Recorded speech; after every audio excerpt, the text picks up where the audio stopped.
नमस्कार. शंखनाद न्यूज चॅनलच्या विशेष मुलाखत या कार्यक्रमात मी सुनील कुहीकर आपलं स्वागत करतो. आजच्या या कार्यक्रमात आपल्यासोबत उपस्थित आहेत भारतीय जनता पक्षाचे ज्येष्ठ नेते, नागपूर नगरीचे माजी महापौर, माजी आमदार, शिक्षक सहकारी बँकेचे अध्यक्ष श्रीयुत अनिल सोले सर. नमस्कार. अनिलजी, आपलं या कार्यक्रमात खूप खूप स्वागत. नमस्कार. नमस्कार. अनिलजींचा प्रवास विद्यार्थी चळवळीपासून झालेला. अनिलजी, त्या चळवळीविषयी आणि आपल्या एकूणच राजकीय सामाजिक कारकिर्दीची जी सुरुवात आहे त्याच्याविषयी काही सांगा. नाही, अखिल भारतीय विद्यार्थी परिषदेमध्ये मी शिकत असताना आणि त्या संघटनेशी जुळलो, संघटनेचं काम करत राहिलो. त्याच्यात नागपूर महानगर मंत्री म्हणूनही मी काम केलं. आणि विद्यार्थी चळवळी ज्या असतात, मग फी राईज असेल, परीक्षा वेळेवर झाल्या पाहिजे असेल, विद्यार्थ्यांच्या अडचणी असेल, त्या बाबतीत त्या सोडवण्याचा प्रयत्न करणे, चळवळी करणे, आंदोलनं करणे, या पद्धतीने विद्यार्थी परिषदेत मी काम करत होतो. आणि त्यावेळेस आमचे प्रदेशाचे मंत्री, विदर्भ प्रांत होता त्याचे मंत्री होते नितीनजी गडकरी. आणि मग त्याच्यानंतर आमचं शिक्षण पूर्ण झाल्यानंतर मग नितीनजींनी भारतीय जनता युवा मोर्चाचे ते नागपूर शहराचे अध्यक्ष झाले. आणि म्हणून मग आम्हीही सगळे त्यांच्याबरोबर आणि भारतीय जनता युवा मोर्चाचं काम करायला लागलो. अशा पद्धतीने आम्ही राजकारणात आलो. विद्यार्थी चळवळीतून राजकारणातला जो प्रवास आहे तो म्हणजे असं नितीनजींच्या म्हणण्यावरून आपण गेला की मनातून कुठेतरी वाटत होतं की आपण कसं आहे की आम्ही जेव्हा अखिल भारतीय विद्यार्थी परिषदेचं काम करत होतो त्यावेळेस आमच्या संघटनेने निर्णय घेतला होता की निवडणुका नाही लढायच्या.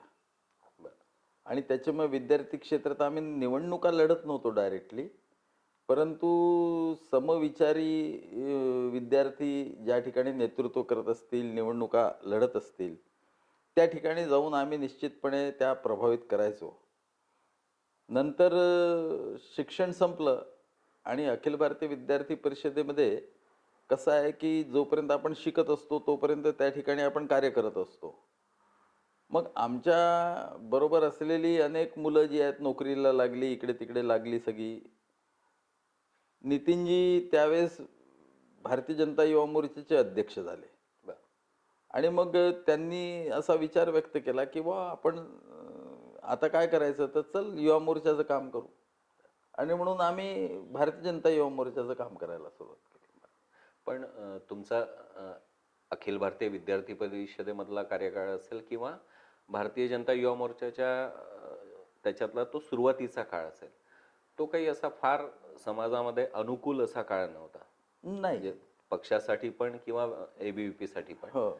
तर तो संघर्ष करून काम उभं करणे, तो अनुभव कसा होता? नाही, कसं होतं की त्यावेळेस या विचारांना तेवढं पाठबळ जनतेचं नव्हतं. बरोबर. आणि तो जो कार्यकाळ होता ना, जेव्हा आम्ही अखिल भारतीय विद्यार्थी परिषदेचं काम करत होतो, तो 77-78 म्हणजे आफ्टर इमर्जन्सी सुरू झालं होतं ते काम. आणि माझं BSc 1980ला झालं, 82ला MSc झालं. तर तो कालखंड राजकारणाचा फार अस्थिर कालखंड होता. बरोबर. देशामध्ये इमर्जन्सी हटली होती, 77ला निवडणुका झाल्या. त्या निवडणुकीमध्ये काँग्रेसचा पराभव झाला. मोरारजी देसाईंच्या नेतृत्वात एक जनता दलाचं एक नवीन सरकार आलं. श्रद्धेय अटल बिहारी वाजपेयीजी परराष्ट्र मंत्री आणि श्रद्धेय लालकृष्ण अडवाणीजी हे नभोवाणी मंत्री बनले. असा तो कालखंड होता आणि ते अस्थिर होतं वातावरण. त्यावेळेस जोपर्यंत जनसंघ होता तोपर्यंत अखिल भारतीय विद्यार्थी परिषद आणि त्यांच्यात रिफ्ट येत नव्हती. कॉलेज इलेक्शन्स लढवणे वगैरे, तेव्हा कॉलेज इलेक्शन्सही मोठ्या प्रमाणात लढवल्या जायचे. तर विद्यार्थी क्षेत्रात ते करायचो. मला आठवतं नितीनजींनी 1977-78ला निवडणूक लढवली. त्याच्यानंतर मग अखिल भारतीय विद्यार्थी परिषदेने ते युवा जनता मोर्चा काहीतरी जनता पार्टीचा होता, त्यांच्यात कॉलेज इलेक्शन्सवरून क्लॅशेशन आपसातच जेव्हा हे व्हायला लागलं तेव्हा अखिल भारतीय विद्यार्थी परिषदेने असा निर्णय घेतला की आपण वेगळं राहिलं पाहिजे याच्यापासून. कारण आपले ध्येय धोरणं, आपले विचार, आपली भूमिका ही वेगळी आहे. आणि म्हणून त्या कालखंडात आम्ही अखिल भारतीय विद्यार्थी परिषदेचं काम करत होतो. विविध महाविद्यालयांमध्ये सदस्यता करणे, हे सगळं करणे. तर त्याच्यामुळे डायरेक्ट कॉलेज इलेक्शन्समध्ये आम्ही आलो नाही. परंतु त्यावेळेस खूप अशी मान्यता नव्हती. मग संघर्ष करावा लागत होता. कॉलेजेसमध्ये संघर्ष करावा लागत होता. महाविद्यालयांमध्ये भाषण द्यायला जाताना संघर्ष करावा लागत होता. ही गोष्ट सत्य होती.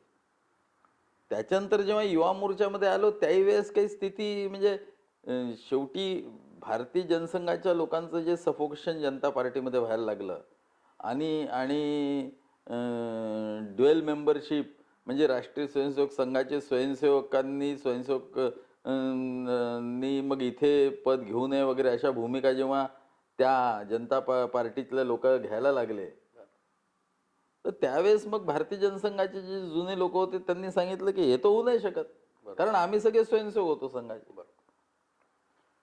आणि म्हणून 1980ला भारतीय जनता पार्टीची स्थापना अटलजींच्या नेतृत्वात झाली. आणि त्याच्यानंतर भारतीय जनता युवा मोर्चा हा झाला. आणि त्याला एक चांगलं स्वरूप प्राप्त होण्याच्या दृष्टिकोनातून काही विद्यार्थी परिषदेतले ज्यांचे शिक्षण आटोपले, ज्यांना थोडे राजकारणात रुची आहे, असे लोक जे आहेत ते इकडे जनता युवा मोर्चाकडे गेले. त्यात नितीनजी आले. नितीनजींबरोबर आम्ही सगळे आलो. हे सगळे हळूहळू भारतीय जनता पार्टीमध्ये, भारतीय जनता युवा मोर्चामध्ये काम करायला लागलो. तर त्यावेळेसही महानगरपालिका असो, म्हणजे महानगरपालिका असो किंवा आमदार वगैरे असो, असं काही म्हणजे ती स्थितीच नव्हती. म्हणजे आता तुम्ही माझा परिचय करून देताना माजी आमदार सांगितलं, माजी महापौर सांगितलं. त्या काळात जर कोणी विचारलं असतं मला की बा तू हे सगळं होऊ इच्छितो का, तर मी हसलो असतो. याचं कारण असं आहे की दूरदूरपर्यंत असं वाटत नव्हतं दिसत नव्हते की आपल्याला कधी नगरसेवक बनायचा आहे किंवा कधी महापौर बनू आपण, आमदार होऊ. नितीन गडकरी आमचे मित्र होते त्यावेळेस. हे एवढे मोठे राष्ट्रीय नेते होऊन एक यशस्वी राजकारणी होतील असं वाटतही नव्हतं. ते इतकं वातावरण विपरीत होतं. परंतु संघर्ष भरपूर केला. आमचे सगळे साथी सोबती म्हणजे आजही त्यावेळेस काम करणारे आमच्याबरोबर आजही कामातच आहेत. आणि आपल्याला हे माहिती आहे की पदं ही दीर्घकालीन नसतात. ज्याला आयुष्यभर काम करायचं असतं त्याला विविध पदांवर कमी अधिक खाली वर होतच काम करावं लागतं. पण ती मंडळी आजही भारतीय जनता पक्षामध्ये काम करताना मी पाहतोय. तर त्याच्यामुळे त्या संघर्षाचा कालखंड तो होता. तो 1995 पर्यंत असा कालखंड निश्चितपणे राहिला. त्याच्यानंतर एक वेगळं वातावरण देशामध्ये निर्माण व्हायला लागलं. अगदी युवा अवस्थेत तुम्ही आणीबाणीचे साक्षीदार राहिले, तर तो जो पिरियड आहे नाही, तो कसा आणि होता? बाणी जेव्हा लागली तेव्हा मी 7वी 8वीत होतो. बरं. म्हणजे माझं कॉलेज 11वी 12वीला मी कॉलेज सुरू झालं माझं 77 पासून. बरं. तर मग त्यावेळेला काही घरातलं असं जाणवायचं, घरच्या लोकांना काही त्रास होत आहे वगैरे असं? हा, आमचे वडील संघाचं काम करायचे. ते संघाचे अधिकारी होते तिकडच्या भागाचे. आम्ही रेशीमबागमध्ये राहत होतो त्या काळात. तर त्यांना त्रास होत होता त्याचा सगळ्याचा, सरकारी नोकरीत असल्यामुळे. भारतीय जनता पक्षामधला जो प्रवास आहे, तुम्ही महापौर झाले, पक्षाने ती संधी दिली. महापौर पदाचा कार्यकाळ जो आहे त्याची आठवण काय सांगाल? नाही, महापौर ज्या कालखंडात मी झालो ना त्यावेळेस केंद्रात राज्यात काही भारतीय जनता पार्टीचं सरकार नव्हतं. आणि महानगरपालिकेची स्थिती, आर्थिक स्थिती काही चांगली नव्हती. बरं, आमचे मोठे मोठे प्रोजेक्ट आम्ही डोळ्यासमोर ठेवले होते. ते पूर्ण त्याला पूर्णत्वाकडे नेताना अनेक अडचणी आमच्यासमोर येत होत्या. अनेक इन्क्वायऱ्या लावल्या जात होत्या. काही करायला गेलं की तर ते त्रास होत होता. परंतु माझ्या स्वभावाप्रमाणे मी सर्वांना घेतलं एकत्र, सर्वांचे विचार विमर्श केले. आणि मी अनेक मुद्दे, आर्थिक स्थितीचा जर विचार करत बसलो आपण, तर आपण आपल्या कार्यकाळात काही करू नाही शकणार. आणि म्हणून त्या दृष्टिकोनातून आम्ही पर्यावरण असेल, स्वच्छता असेल, नंतर पब्लिक ट्रान्सपोर्ट असेल, अगदी. नंतर या या सगळ्या मुद्द्यांना आम्ही सुरुवात केली त्या कालखंडामध्ये. त्याचबरोबर 24/7चं इम्प्लिमेंटेशन करण्याच्या वॉटर सप्लायचं इम्प्लिमेंटेशन करण्याच्या दृष्टिकोनातून प्रयत्न केला. एका दिवसात 1,00,000 झाडं लावायचं हे घेतलं आणि NGOजला बरोबर घेऊन हे सगळं केलं. नागनदी सफाई अभियान जे आहे तुमच्या काळातलं आहे. ते सुरू केलं.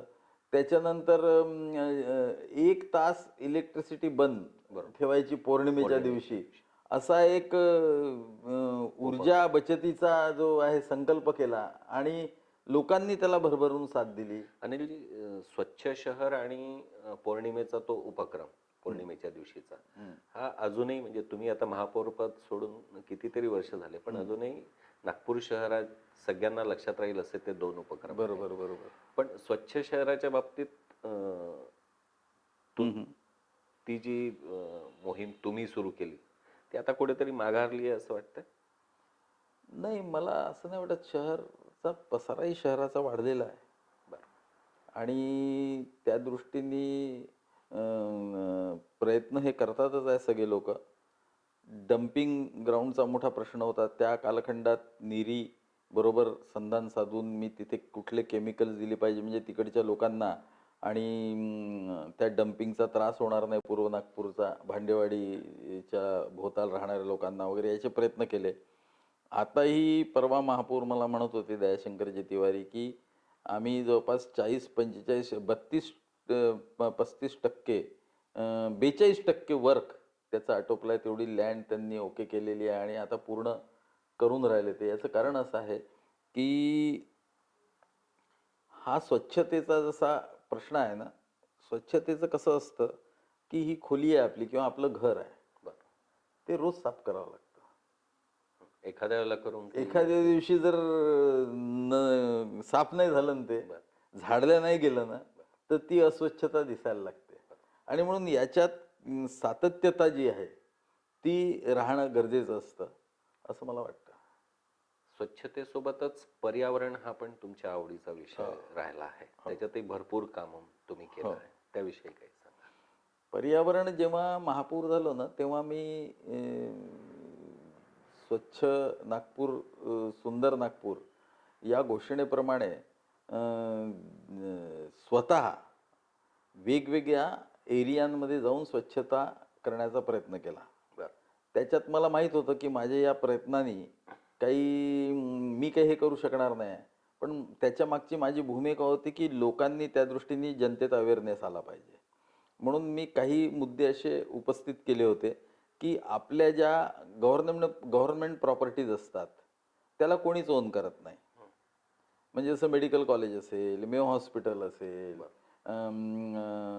नंतर जे सरकारी ऑफिसेस असतील किंवा सरकारी कार्यालय असतील, जे मोठे मोठे मैदानं असतात, तर ती प्रॉपर्टी पब्लिक प्रॉपर्टी म्हणतो आपण, सार्वजनिक मालमत्ता म्हणतो आपण त्याला. पण त्याचं ओनर कोण? तर ओनर्स डेव्हलप करणं हे आवश्यक असतं. आणि म्हणून आम्ही त्या कालखंडामध्ये असा एक प्रयोग केला की नागपूर महानगरपालिका हे ओन करेल आणि मेडिकल कॉलेजमधून आम्ही 32 टन कचरा त्यावेळेस काढला त्या पूर्ण प्रिमायसेसमधून.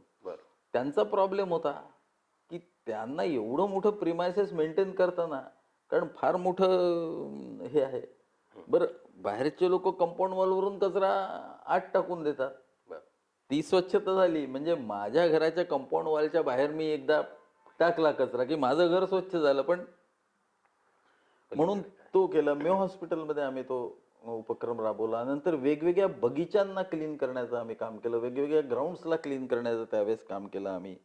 तर माझं या सगळ्या कार्यक्रमांच्या माध्यमातून असं उद्देश होता की हा एक अवेअरनेस जनतेमध्ये आला पाहिजे. आणि तो अवेअरनेस जर आला आणि आपण ओन केल्या या प्रॉपर्टीज गव्हर्नमेंटच्या आहे. बसमध्ये मी काही केलं तरी चालतं, बसल्या बसल्या ती सीट जी आहे ती अशी अशी करायची आणि सीट फाडून ठेवून द्यायची. नुकसान कोणाचं? पब्लिक मनी आहे. म्हणून मग त्या सगळ्या गोष्टींनी, त्या दृष्टीने मग मी ती भूमिका घेतली आणि ते करण्यात म्हणजे नागनदी 17-18 हजार लोक त्या दिवशी, ज्या दिवशी मी नागनदी सफाई अभियान सुरू केलं त्या दिवशी 17-18 हजार लोक ह्युमन चेन घेऊन उभे होते. सगळ्या वर्तमानपत्रांनी ते छापलं. आले कसे? त्यांच्या मनात ही भावना आली म्हणून आले, म्हणून आले. तो काही माझा पॉलिटिकल अजेंडा नव्हता आणि त्याच्यात ऑल पार्टी लोक आले. बरोबर. म्हणजे तत्कालीन पालकमंत्री आले, विरोधी पक्षनेते, सत्ता पक्षनेते, सगळे आमदार, सगळ्यांचा सहभाग होता. सगळे पक्षांचे अध्यक्ष, या सगळ्यांना बरोबर घेऊन केलं. काही इट इज म्हणजे हा काही आपला पॉलिटिकल अजेंडा नाही आहे, हा सोशल अजेंडा होता. मग त्याच्यामुळे ते केलं. मग एक भूमिका घेतली की आपल्या इथे नागपूरमध्ये झाडं लावल्या गेले पाहिजे म्हणून एका दिवसात 1 लाख झाडं लावणं हे आम्ही ठरवलं की 1 ऑगस्टला एकाच दिवशी सर्व ठिकाणी 1 लाख झाडं. NGOज वगैरे महानगरपालिकेने नाही लावले, वेगवेगळ्या संस्था आल्या, वेगवेगळ्या लोक सहभाग घेतला, त्यांनी ते लावले आणि तर या पद्धतीने हे घेतलं. नंतर एक अर्थ अवर म्हणून ऑस्ट्रेलियाने एक कॉल दिला होता मार्चच्या शेवटच्या शनिवारी. 1 तास विद्युत बचतीचा कार्यक्रम कुठेतरी घ्यायचा. त्याच्यावर महानगरपालिकेने सही केली होती. ते उपक्रम महानगरपालिकेने राबवला पाहिजे म्हणून मी महापौर असताना हे कौस्तुभ चॅटर्जी ग्रीन व्हिजिल फाउंडेशनचे हे आहेत, ते माझ्याकडे आले की सर ऐसा ऐसा उपक्रम है, अपन ने इसमें पार्टिसिपेट करना चाहिए. त्यांनी एक भूमिका सांगितली, मी ती ऐकली आणि त्याच्यानंतर मी तिथे गेलो कार्यक्रमाला.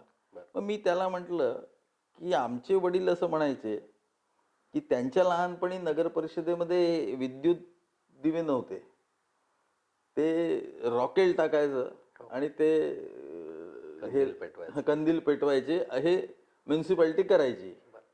तर त्यांनी मला असं म्हटलं की अनिल, म्युन्सिपाल्टीला खर्च कमी यावा या दृष्टिकोनातून पौर्णिमेच्या 3-4 दिवस आधी आणि 3-4 दिवस नंतर आम्ही हे पेटवायचो नाही, कारण चंद्रप्रकाश एवढा असायचा की दिसायचं समोरचं सगळं, कंदील लावायची गरज नाही. तर मी म्हटलं ना की आपण का नाही पौर्णिमेच्या दिवशी असा एक उपक्रम करायचा दर पौर्णिमेला की बुवा 1 तास लाईट बंद. आणि म्हणून मी आपल्याला माहिती आहे की ऑल इंडिया काउन्सिल ऑफ मेयर्सचे अध्यक्ष होतो आणि त्याच्यामुळे एका इंटरनॅशनल कॉन्फरन्समध्ये मी फ्रान्सला गेलो होतो. तर त्या डायसवर सगळे जगातले महापौरही आले होते तिथे. तर तिथे मी हे डिक्लेअर केलं की नागपूर महानगरपालिका दर पौर्णिमेला हा उपक्रम राबवेल. आणि त्याच्या मागे भूमिका कशी होती की 1 युनिट इलेक्ट्रिसिटी निर्माण करण्याकरता जवळपास 7.5 लिटर पाणी लागतं. 1 युनिट इलेक्ट्रिसिटी निर्माण करण्याकरता, थर्मल पॉवर निर्माण करण्याकरता जवळपास 500 ग्रॅम म्हणजे अर्धा किलो कोळसा लागतो. आणि 1 युनिट इलेक्ट्रिसिटी जेव्हा जनरेट होते तेव्हा इनडायरेक्टली ॲटमॉस्फिअरमध्ये 1 किलोग्रॅम कार्बन डायऑक्साईड निर्माण होतो. तर कसं आहे की 1 युनिट इलेक्ट्रिसिटी जर आपण वाचवली तर एवढ्या सगळ्या गोष्टी म्हणजे खनिज संपत्ती ज्याला म्हणून कोळसा, त्याचं संवर्धन होतं, पाण्याची बचत होते, जे पोर्टेबल वॉटर यूज केलं जातं त्याला त्याची बचत होते, प्रदूषण नियंत्रण होतं म्हणजे पर्यावरण संवर्धनही होतं. आणि अत्यंत महत्त्वाची गोष्ट म्हणजे त्याचा जो 1 युनिट इलेक्ट्रिसिटीचा जो चार्ज आहे 5 रुपये, ते पैसे वाचतात. तर आपलं आर्थिकही हे होतं. बरेचदा आपण कारण नसताना लाईट लावतो. आता आपण इंटरव्ह्यू घेऊन राहिले म्हणून हे लाईट लावले, पण मी जेव्हा एंट्री केली तेव्हा एकही लाईट चालू नव्हता. दॅट इज बचत. नसायला पाहिजे. म्हणून मी महापौर असताना मी कधी चपराशाला लाईट नाही लावू दिलं. तर मी म्हटलं की मी नाही आहे चेंबरमध्ये, तर तू लाईट लावू नको, पंखे लावू नको, काही नको. मी आलो की मला त्रास नाही ना एक बटन दाबण्यात. त्याच्याकरता कोण पाहिजे? मी एंट्री घेईन, मी बटन दाबून देईन, ती लाईट लागून जातो. जेवढे रिक्वायरमेंट आहे तेवढं लावू. 25 लोक आहे, जास्त प्रकाश पाहिजे तर 4 लाईट लावू. पण बचत केली पाहिजे. आणि म्हणून दर पौर्णिमेला असा उपक्रम केला. आणि मी एक आव्हान केलं जनतेला, तर 34,000 लोकांनी सेल्फ कमिटमेंट स्वयंसंकल्प पत्र महानगरपालिकेचं भरून दिलं. आणि त्याचं स्वागत पण झालं. आणि त्याचं स्वागतही झालं. आणि तुमच्या माहितीकरता सांगतो की त्याचा उल्लेख आदरणीय प्रधानमंत्री नरेंद्रजी मोदी यांनी 5 सप्टेंबर 2014ला शिक्षक दिनाच्या दिवशी दिल्लीला केला की नागपूरचे महापौर जर हे करू शकतात तर याच्यात कोणते पैसे लागतात, पण कोणालाच पैसे लागत नाही. पण याच्यातून काय होतं की ज्या गावांमध्ये अशी जर इलेक्ट्रिसिटी वाचली तर ज्या गावांमध्ये आज विद्युत नाही त्या गावांपर्यंत विद्युत पोहोचवण्याची आपल्याला सोय होते. हा त्याचा सोशल अँगल आहे. म्हणजे याला सोशल अँगल आहे, एन्व्हायरमेंटल अँगल आहे, इकॉनॉमिक अँगल आहे. सगळ्या अर्थाने स्वागतार्ह निर्णय होता. आजही तो प्रकल्प आपण राबवतोय. परवाच कॉफी हाऊस चौकामध्ये हा प्रकल्पच्या अंतर्गत आम्ही लोकांनी 100-125 कार्यकर्ते एकत्र येतात. आजूबाजूच्या दुकानदारांना सांगतात की तुम्ही अनावश्यक लाईट थोडे बंद ठेवा. म्हणजे ते शोकेस मधले हे ते ऐकतात लोक. त्यांना त्याच्या मागची ही भूमिका सगळी आहे ती समजून सांगतो आम्ही. आणि महानगर आणि लोक ऐकतात, लाईट बंद ठेवतात आणि मग एक सण सुरू करतात. तर हा दर पौर्णिमेला अजूनही राबवला जातो. आणि मी नागपुरात असलो की मी निश्चितपणे तिथे राहतो. माझ्या घरची लाईट त्या दिवशी बंद असतात, एक लाईट चालू असतो फक्त. तर हे आम्ही राबवतो अजूनही. अनिलजी, साधारणतः राजकारणात असणाऱ्या प्रत्येक व्यक्तीला जीवनात कधीतरी आपण आमदार खासदार झालो पाहिजे असं स्वाभाविकपणे वाटतं. आपणही आमदार राहिले आहात, तर तो आमदारकीचा कार्यकाळ जो आहे त्याचा अनुभव कसा राहिला? काय, मी आमदार झालो आणि त्याच वर्षी राज्यात देखील आपली सत्ता आली.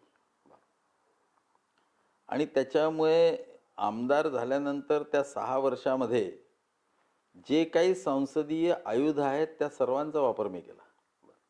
म्हणजे प्रश्न उत्तर असतील, विषयाची मांडणी असेल, चर्चांमध्ये सहभाग घेणे असेल, औचित्याचे मुद्दे उपस्थित करणे असेल, हे सगळे जे आहेत या सगळ्या आयुधांचा वापर केला. आपण समाधानी आहात? बरेच प्रश्न मी समाधानी आहो. शिक्षकांचे, ग्रॅज्युएट्सचे, बेरोजगारांचे, विदर्भाचे, अगदी शेतकऱ्यांच्या प्रश्नापासून उचलले मी. आणि जिथे जिथे मौका मिळेल, जेव्हा ट्रेझरी बेंचवर आपण बसतो तेव्हा मोके कमी असतात, तरी पण मग MCVC असेल, DMLT असेल, वेगवेगळे जे सेक्टर्स असतात त्या लोकांचे प्रश्न धसास लावण्याचा निश्चितपणे प्रयत्न मी केला आणि बऱ्याच अंशी त्याच्यात यशही मिळालं. तुमचा एकूणच आमदार म्हणून कामाचा जो आवाका होता तो बघितल्यानंतर तुमची उमेदवारी रिपीट होईल असं सगळ्यांना वाटत होतं, पण ती दुर्दैवाने नाही झाली. हा पक्षाने केलेला अन्याय आहे वगैरे असं वाटतं आपल्याला? नाही, ही तर सतत चालणारी प्रक्रिया आहे. म्हणजे कोणाला तिकीट मिळतं, कोणाला नाही मिळत, हे तर पक्षात चालत राहतं. त्याच्यामुळे मला तसं काही त्याचं हे नाही आहे. पक्ष संघटना ही शेवटी अत्यंत महत्त्वाची आहे. आणि आपण ज्या विचारांकरता काम करतो त्या विचारांमध्ये, जसं मी तुम्हाला सुरुवातीला सांगितलं की ज्या कालखंडात आम्ही कामाची सुरुवात केली त्यावेळेस दूरदूरपर्यंत आमच्या डोक्यात हे सगळं नव्हतंच. बरोबर. हे तर कालांतराने आलेल्या परिवर्तनातून निर्माण झालेलं चे अवसर होते. परंतु हे मला मिळालं पाहिजे असं कधी केलं नाही, तर इतके वर्ष थांबलो नसतो. म्हणजे महापौरही अगदी काही पहिल्याच टर्ममध्ये आणि दुसऱ्या टर्ममध्ये मी झालो अशातला भाग नाही आहे. म्हणजे 1992ला मी पहिल्यांदा नगरसेवक झालो, 2012ला मी महापौर झालो. इतके वर्ष तोपर्यंत मग भारतीय जनता युवा मोर्चा नागपूर शहराचा अध्यक्ष असेल, झोपडपट्टी आघाडीचा अध्यक्ष असेल, अगदी वार्डाचा महामंत्री असेल, मंडलाचा महामंत्री असेल, नागपूर शहर मंत्री, नागपूर शहर भाजपा महामंत्री, नागपूर शहर भाजपा अध्यक्ष, महानगरपालिकेत विरोधी पक्षनेता, सत्ता पक्षनेता, हे सगळं जे कालमाना परत्वे येत गेलं ते त्याच्यानंतर महापौर झालो. आणि लोकसभेमध्ये नितीनजी निवडून आले आणि केंद्रात सरकार झालं आणि नितीनजी तिकडे गेल्यामुळे ही जागा झाली. नाही तर एखाद वेळेस जर असं नसतं तर तसं नसतं झालं. तर त्याच्यामुळे त्याचं काही खूप हे नाही आहे. पक्षाचे निर्णय असतात, ते पक्षाची एक सिस्टीम असते त्याच्यातून होतात त्याला. अनिल सोले या नावाची जी ओळख आहे नागपूर शहराला किंवा एकूणच विदर्भाला, ती अजून एका उपक्रमासाठी आहे जो तुम्ही बेरोजगारांसाठी राबवता. हो, बरोबर आहे. त्याविषयी काही सांगा. नाही, आज आपल्या देशासमोरची सगळ्यात भयानक समस्या सुनीलजी कुठली असेल ना, ती बेरोजगारी. हो, दिसत नाही आज, परंतु ती आहे. बरोबर. म्हणजे एकीकडे आज आपला देश $3 ट्रिलियन इकॉनॉमी झालेला आहे आणि 2025 पर्यंत तो $5 ट्रिलियन पर्यंत जाईल. बरोबर. एकीकडे आपण पाहतो की आमचा विकास दर हा 9.5% एवढा अधिक झालेला आहे आणि अर्थमंत्र्यांनी म्हटलं की हा त्याच्यावरही जाईल. हं. आज चायना आपल्या मागे चालला गेला, अमेरिका आपल्या मागे चालली गेली विकास दरामध्ये. बरोबर. आज जर आपण विचार केला तर जगामध्ये एका वर्षात 2-2.5 हजार स्टार्टअप आपल्या देशात ओपन होऊन राहिलेले आहेत. जेव्हा 2016ला आदरणीय नरेंद्रजी मोदी यांनी स्टार्टअप स्टँडअप ची घोषणा केली, त्यावेळेसची जी स्थिती होती ती आणि आजची स्थिती जी आहे याच्यात जमीन आसमान. आज 62,000-64,000 स्टार्टअप इंडियात सुरू आहेत. बरोबर. हां, आज पाहिलं तर 44 मागच्या वर्षीचा जो अहवाल आहे त्या अहवालामध्ये 44 स्टार्टअप जे आहेत ते युनिकॉर्न झालेले आहेत. हं. आणि त्याच्यातले 11 जे आहेत ते महाराष्ट्रातले आहेत. बरं. मुलांनी काही कमी हे नाही केलेलं आहे. एकीकडे ही स्थिती आहे. एकीकडे आपण जगातला सर्वात मोठा दूध उत्पादक देश झालेलो आहोत. बरं. जगाला आवश्यक असलेल्या तांदूळापैकी 40% तांदूळ भारत. हा भारत सप्लाय करतो. विजेच्या बाबतीत भारत स्वयंपूर्ण आहे.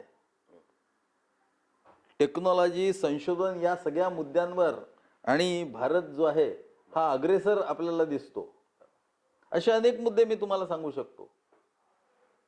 परंतु दुसरीकडे भयंकर बेरोजगारी आहे. म्हणजे आपल्या देशामध्ये जर रोजगाराच्या संधी सरकारी, निमसरकारी, पब्लिक सेक्टर, नंतर कॉर्पोरेशन्स, महामंडळ, त्याच्यानंतर मल्टीनॅशनल्स, कॉर्पोरेट सेक्टर, या सगळ्या सेक्टरची मिळून जर विचार केला तर 3,80,00,000 जवळपास रोजगार निघतात.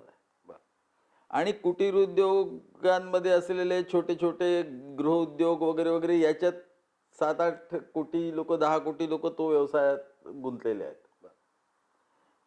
प्रायव्हेट सेक्टरमध्ये म्हणजे कॉन्ट्रॅक्च्युअलमध्ये डेली वेजेस अशा पद्धतीचे जे आहेत कामं करणारे लोक जे आहेत, जी परमनंट सर्व्हिस नाही म्हणतायत, ते त्याच्यातही 3-4 कोटी लोक आहेत. तर हे सगळं गोळाबेरीज केली तर 20 कोटीच्या वर जात नाही. एकूण लोकसंख्येच्या तुलनेत फार कमी हां, आहे. आणि लोकसंख्या आणि वर्केबल फोर्स जो आहे आपल्या देशामधला, म्हणजे ज्याला म्हणता येईल की जो वर्क करू शकतो, ज्याला काम करायचं आहे असा जो फोर्स आहे, हा जवळपास 52 कोटी आहे. मग ही जी 20-25 कोटीची जी गॅप आहे, ज्यांना काम नाही आहे, तर ती गॅप जी आहे ती भरून काढण्याची नितांत आवश्यकता आहे. बरोबर. आणि म्हणून बेरोजगारीच्या प्रश्नावर आम्ही 2015 साली मी काम सुरू केलं फॉर्च्यून फाउंडेशनच्या माध्यमातून. आणि स्वयंरोजगार, सेल्फ एम्प्लॉयमेंट या सगळ्या मुद्द्यांना हे केलं. त्याच्यात जवळपास 150, 200 मशिनरीज, छोट्या छोट्या 5,000पासून तर 3,00,000 रुपयापर्यंत किंमत असलेल्या छोट्या मशिनरीज, त्याचं प्रदर्शन, त्याच्या प्रोजेक्टची प्रोफाईल, नंतर मग जवळपास 20-25 बँकांना तिथे उपस्थित करतो मी. त्या बँकांचं मुलांचं interaction, Mudra bank, startup India, standup India, कोणतं कर्ज मिळू शकतं ते, एखादा उद्योग उभारण्यासाठी ज्या गोष्टी ज्या लागतात गोष्टी, त्या सगळ्या. मग सरकारी स्टॉल्स असतात त्या ठिकाणी, जे वेगवेगळे महामंडळ असतात त्यांचे असतात, ते त्यांना कोणते रिलीफ देऊ शकतात, सबसिडीज कोणत्या देऊ शकतात त्याची माहिती देणं. चार्टर्ड अकाउंटंट्स त्या ठिकाणी असतात, की प्रोजेक्ट रिपोर्ट वगैरे जर बनवायचा असेल वगैरे तर काय गायडन्स करायचं ते असं सगळं त्या ठिकाणी करतो सेल्फ एम्प्लॉयमेंट. तर त्याचप्रमाणे 100-125 कंपनीज देशभरातल्या एकत्र आणून आणि मुलांना तिथे इंटरव्ह्यू देऊन आणि त्यांचे इंटरॅक्शन करून 40-50 हजार मुलं दरवर्षी येतात. एकूण बिझनेसमॅन तयार आणि करण्याच्या दृष्टीने प्रयत्न दोन्ही तुमचा म्हणजे जसं जॉब सीकर आणि जॉब प्रोव्हायडर यांचं इंटरॅक्शन करून देणे ते इंटरव्ह्यूच्या माध्यमातून होतं. आणि तुम्ही नोकरी मागणारे न होता नोकरी देणारे व्हा याच्याकरता जो कन्सेप्ट आहे त्या दृष्टिकोनातून त्याचं टेक्निकल ट्रेनिंग असेल हे असेल हे सगळ्याची व्यवस्था त्या ठिकाणी केली असते. त्याचबरोबर वेगवेगळ्या क्षेत्रातल्या तज्ज्ञ लोकांचं जे आहे ते मार्गदर्शन देखील ॲट ए टाइम 3 दिवस त्या ठिकाणी चालू असतं. तर हे 2015 पासून मी करतोच आहे आणि त्याला चांगलं यश येते. 3-3, 4-4 हजार मुलं दरवर्षी प्लेस होतात किंवा स्वतःच्या पायावर उभवण्याकरता लोन्स घेतात, हे घेतात. हे चांगलं एक त्याचं हे आहे. अनिलजी, तुमच्या एकूणच कामाला राजकारणापेक्षाही सामाजिक एक आयाम आहे. पुढच्या दृष्टीने किंवा भविष्यात काही उपक्रम राबवायचे असं काही मनात आहे? नाही, मला या बेरोजगारीच्या प्रश्नावर आणि सेल्फ एम्प्लॉयमेंटचं काम म्हणजे ही जी मला मला किंवा माझ्या मुलाला किंवा माझ्या मित्रांना मी नोकरी करणारा नाही तर नोकरी देणारा बनीन ही भावना घराघरात पोहोचवण्याची आवश्यकता आहे. ते मी करणार आहे. याचं कारण असं आहे की त्याच्याशिवाय आता याच्यात पर्याय राहिला नाही. कारण ही जी गॅप आहे ही जर भरून काढायची असेल तर सेल्फ एम्प्लॉयमेंटकडे आपल्याला समाजाला न्यावं लागेल आहे. आणि मग ती जनजागृती घराघरातून करावी लागेल. आज मी कॉलेजेसमध्ये जातो, माझा वावर आहे कॉलेजेसमध्ये. मी 28 वर्ष प्रोफेसर होतो त्याच्यामुळे आणि माझे ती लाईन आहे. तर ते मी जातो, मुलांशी बोलतो, मुलांना म्हणतो what is your aim in life. तर ते काय उत्तर देतात, my aim in life is to become a doctor, is to become a engineer, is to become an IAS officer, is to become an CEO of any company, is to become an managing director of any company. म्हणजे मुलं असे भेटत नाही, विरळच भेटतात की जे म्हणतात की sir my aim in life is to become a young entrepreneur, successful entrepreneur, एक बिग बिझनेसमॅन.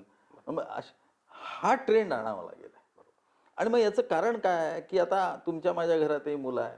घरच्या लोकांची साधारण हीच भावना असते ना, एखादी चांगली सरकारी नोकरी मिळून जावी, नाही सरकारी मिळाली तर एखादी कॉर्पोरेट सेक्टरमध्ये चांगल्या कंपनीमध्ये एक नोकरी मिळून जावी आणि याचं लग्न लावून टाकावं, अशा पद्धतीची भावना असते.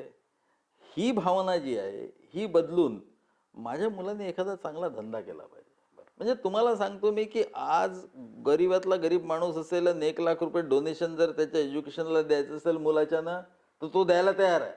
पण नोकरी पण मुलांनी म्हटलं की एखादा धंदा करायचा आहे, बाबा मला 50,000 रुपये द्या, देत नाही. हे कारण काय, समाजाने अजून नोकरीला जी मान्यता दिली आहे ती धंद्याला दिली नाही. ती पण मानसिकता ती बदल. मानसिकता बदलण्याकरता फार मोठं अभियान छेडण्याची आवश्यकता आहे, जनजागरण करण्याची आवश्यकता आहे. आणि प्रत्यक्ष अशी उदाहरणं समाजासमोर मी त्या फॉर्च्यून फाउंडेशनच्या माध्यमातून युथ एम्पॉवरमेंट समिटमध्ये अशी उदाहरणंही पेश करतो की एका जमान्यामध्ये जो ऑटो चालवत होता आज 150 कोटीचा मालक आहे. अशी उदाहरणं त्यांच्यासमोर पेश करतो की हे 5-7 वर्षात झालं आहे त्याच्या जीवनामध्ये आणि त्याच्या मागे त्याची जिद्द, त्याचं डिटर्मिनेशन, डेडिकेशन हे सगळं आहे आणि मी हे करीन ही भावना. अशी उदाहरणं आहेत विविध क्षेत्रातली, ती देखील आम्ही मुलांसमोर ठेवतो. हे वातावरण बदलवण्याचं आवश्यकता आहे आणि त्याच्यात आता मी कार्य करतो आहे. एक जनजागृती करण्याचं काम तुम्ही करता. राजकारणातले काही अम्बिशन्स आहेत? नाही, राजकारणात जे पक्ष काम देईल ते काम करायचं हा आपला विचार आहे आणि तो त्या विचाराच्या आधारावरच राजकारणात आजपर्यंत काम केलं, याच्यानंतरही करणार. अनिल सोले सरांसोबतच्या या गप्पा खरं म्हणजे ही मैफल अजून सुरू राहिली पाहिजे असं आपल्याला सगळ्यांना वाटणं स्वाभाविक आहे. पण कालमर्यादा लक्षात घेऊन कुठेतरी थांबलं पाहिजे. म्हणून ही चर्चा आपण इथेच थांबवू. अनिलजी, शंखनादच्या निमंत्रणावरून आज या ठिकाणी आपण उपस्थित झाला. आपले खूप खूप धन्यवाद. धन्यवाद सुनीलजी.